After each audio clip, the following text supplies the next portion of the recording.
Gilbert Aldana. Our story begins in 2007 with Gilbert Aldana. Imagine this, Lake Pleasant, Arizona. Gilbert's on a boat, living his best life, when suddenly his shirt decides to go for a swim. Our genius fighter dives in after it, because clearly fashion is worth dying for. The waves, it turns out, had a meaner right hook than any opponent he'd faced. His buddy tried to save him, but Mother Nature scored the ultimate TKO, and at 29, Gilbert Aldana drowned, leaving behind a wife and 2 children. This heavyweight fought in the UFC from 2005 to 2006. Though his 0-2 record wasn't stellar, his exit from this world was certainly memorable. Now, if you think that's a bizarre way to go, hold on to your shorts, because we're just getting started. Evan Tanner. Fast forward to 2008. Meet Evan Tanner, born February 11, 1971. He was a former UFC middleweight champ and one of the first fighters to effectively use elbows and ground and pound. Tanner decided the octagon wasn't challenging enough, so he took on the ultimate opponent, the California desert. Evan was known for learning MMA through instructional videotapes, but no video could prepare him for what nature had planned. Despite warnings from fans, Evan ventured out like a modern-day Lawrence of Arabia. Minus the survival skills, he was looking for water at Clap Spring, but found only regret. The temperature? 118 degrees Fahrenheit. Evan's last fight was against dehydration, and let's just say he didn't tap out fast enough. The desert remains undefeated. Here's a chilling detail. Tanner's last UFC win was against Justin Levens, who would die just 3 months after Tanner. Justin Levens. Born April 18, 1980, Levens' story takes an even darker turn. This UFC fighter competed in 2006, losing both of his fights. But on December 17, 2008, he took "Till Death Do Us Part" way too literally. Suspended from MMA for painkiller use, Levens decided to end it all. And take his wife along with him for some company. He went from fighting in the octagon to fighting his inner demons, and tragically, everyone lost.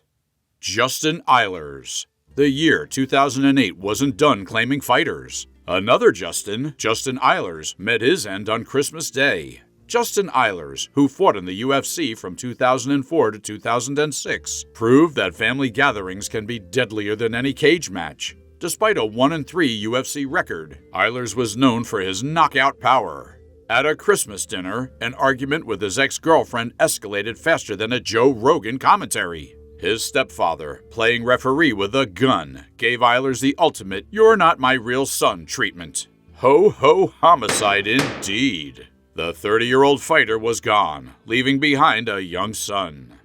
Tony Halama.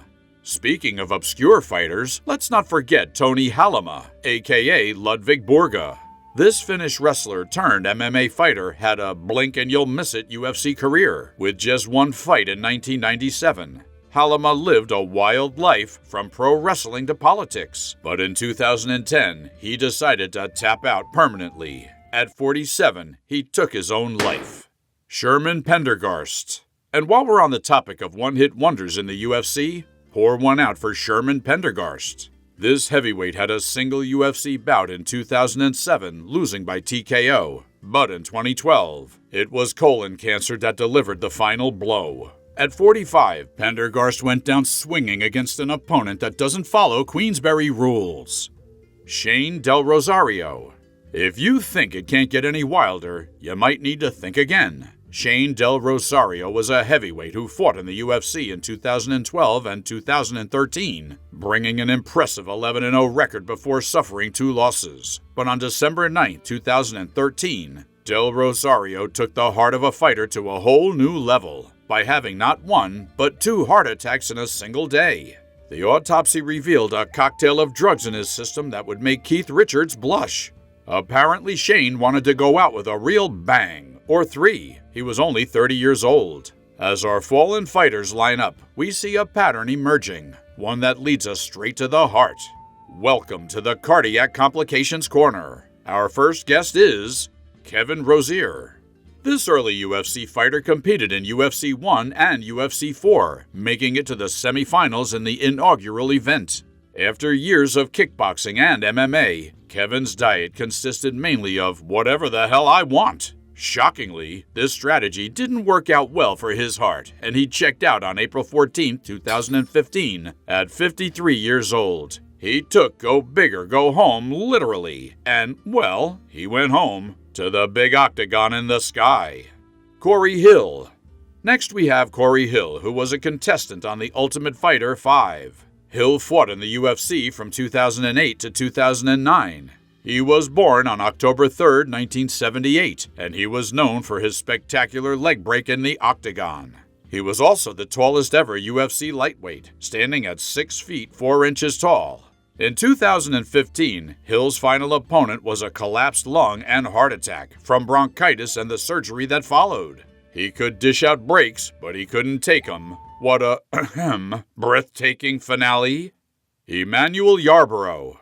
Remember Emmanuel Yarborough? Of course you don't, because he fought in UFC 3 when the sport was barely out of diapers. Emmanuel Yarborough, born September 5, 1964, holds the record for the heaviest UFC fighter ever at 616 pounds.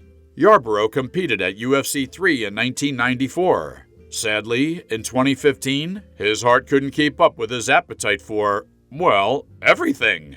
He took his final bow, leaving behind a legacy and a crater that won't soon be forgotten. Kevin Randleman. Born on August 10, 1971, Kevin Randleman, a former UFC heavyweight champ, got taken down by an unexpected opponent in 2016. A heart attack due to pneumonia, complicated by years of fighting and steroid use. Randleman fought in the UFC from 1999 to 2002, winning the heavyweight title in 1999. His career spanned from 1996 to 2011, including UFC and Pride FC stints. But it turns out, his immune system didn't have the ground game to deal with microscopic invaders. If only he could have armbarred those bacteria. At 44, Randleman left behind a wife and 4 children, along with a legacy that continues to inspire fighters today. In 2020, he became the first fighter posthumously inducted into the UFC Hall of Fame. Kevin Ferguson, better known as Kimbo Slice. Remember Kimbo Slice, the backyard brawler turned UFC sensation? After gaining fame on YouTube, Slice competed on The Ultimate Fighter 10 and had 2 UFC fights in 2009 and 2010.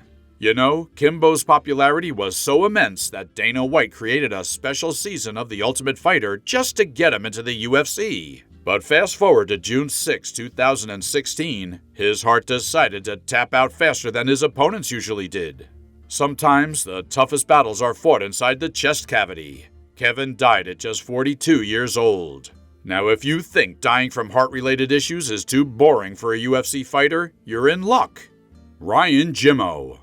Our next contender, Ryan Jimmo, was born on November 27, 1981. He was known for his 7-second KO, one of the fastest in UFC history, and killer robot dance. Ryan Jimmo fought in the UFC from 2012 to 2015, but his life was cut short by a hit and run. He could dodge punches, but cars? Not so much. His killer got 8 years, but Jimmo got a life sentence, 6 feet under. If you're keeping score at home, that's 3 UFC fighters who bit the dust in 2016. Amar Suluev. Amar Suluev, born January 7, 1976, was a Russian fighter who carved out a niche in his early days of the MMA. From 1999 to 2008, he threw down in promotions like UFC, M1 Global, and Pride FC, rubbing shoulders with legends of the sport. However, he decided to spice things up with a career change. From UFC fighter to alleged contract killer to cancer patient? Talk about a storyline that would make Hollywood scriptwriters jealous. In June 2016, stage 4 stomach cancer was, sadly, the one opponent he couldn't submit. Josh Salmon. Not to be outdone, Josh Salmon decided to end 2016 with a bang. Or should we say, a cocktail? Josh Salmon was a fighter both in and out of the cage. His 9-year MMA career saw him compete in the UFC and Bellator, amassing a respectable 12-4 record. But on October 5, 2016, at just 28 years old, Josh fought his last battle against addiction. Found unresponsive in his Florida apartment, alongside his friend Troy Kirkenberg, Josh had succumbed to a lethal cocktail of heroin, cocaine, and Xanax. It was a tragic end for a fighter who was set to begin training for his next UFC bout the very next day. But here's something not widely known. Josh left behind a memoir detailing his struggles with addiction and how MMA saved his life. Until it couldn't. Tim Hague. Tim Hague was a Canadian fighter who just couldn't stay out of the ring, even when his body was screaming for a break. After a 10-year MMA career that included a short time in the UFC, Tim decided to try his luck in boxing. On June 18, 2017, at just 34 years old, Tim stepped into the boxing ring for what would be his final fight. One knockout later, and Tim was down for the count, permanently. A brain hemorrhage turned his last match into a literal fight for his life, one he ultimately lost. Some fighters really do leave it all in the ring, and by all, we mean their vital functions. Rodrigo de Lima. 2019 brings us Rodrigo de Lima. De Lima was a Brazilian MMA fighter who clawed his way to the UFC despite flying under the radar for most of his career. He had 2 UFC fights in 2014 and 2015, showcasing his submission skills. But an argument with his Uber driver ended with Rodrigo being run over. Ride rating? Well, a 1-star review doesn't quite cover it, now does it? Elias Theodorou. In 2022, we have Elias Theodorou, who fought in the UFC from 2014 to 2019. Known for winning the Ultimate Fighter Nations Canada vs. Australia, Theodorou was also the first MMA fighter to get a therapeutic use exemption for cannabis. But even with his high pain tolerance, colon cancer at 33 was one opponent he couldn't outlast. Some highs you just can't reach, no matter how much you smoke. Anthony Rumble Johnson. Still in 2022, Anthony Rumble Johnson decided to join the party. This power-punching phenom had 2 stints in the UFC, known for putting people to sleep faster than a warm glass of milk. But on November 13, 2022, at just 38, non-Hodgkin's lymphoma gave Johnson a taste of his own medicine. Turns out, even the hardest hitters can't always go the distance. Stephan Bonnar. And as if 2022 hadn't taken enough, Stephan Bonnar decided to make it a triple. Remember this Ultimate Fighter Season 1 finalist? He helped put UFC on the map with his legendary brawl against Forrest Griffin. But on December 22, 2022, at 45, heart complications were the one opponent he couldn't outlast. Bonnar always had heart in the octagon, but in the end, it was his heart that tapped out.